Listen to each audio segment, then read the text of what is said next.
Thank you very much. In this situation, we're not seeing the questions about this particular organism, we don't know, will this organism have seasonality? Will this organism provide long-term immunity? Or like common coronaviruses, the common cold coronaviruses, it is possible to get multiple infections. So there's a lot of questions that are going to affect how we want to respond to this particular disease. But of course, given the magnitude of this outbreak, I would think it would be foolish for us not to complete vaccine development and make sure it was available for potential future outbreaks, even if it turns out by the time a vaccine is ready or almost ready that the diseases have started coming down.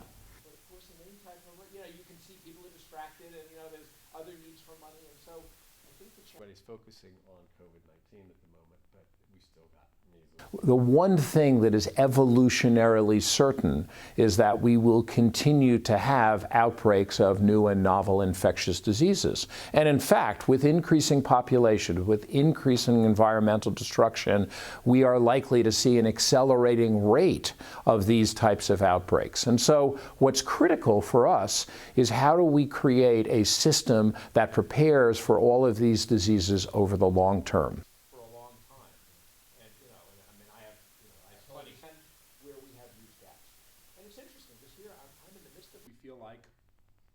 That's an important part of prevention for the world. There are studies now that show there in the databases more than 30,000 different coronaviruses. And some of the interesting research that has been done on coronavirus is trying to look and predict based upon the makeup of the spike. That's why it's called a coronavirus, and that's where it attaches to the receptor.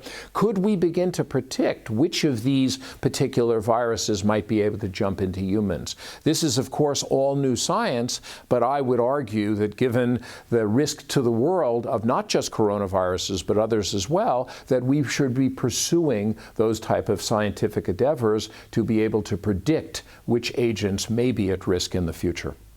This is going to change for the COVID vaccine, but if the world changed for it worse. So do you remember people, and you see in the middle there's a red carpet.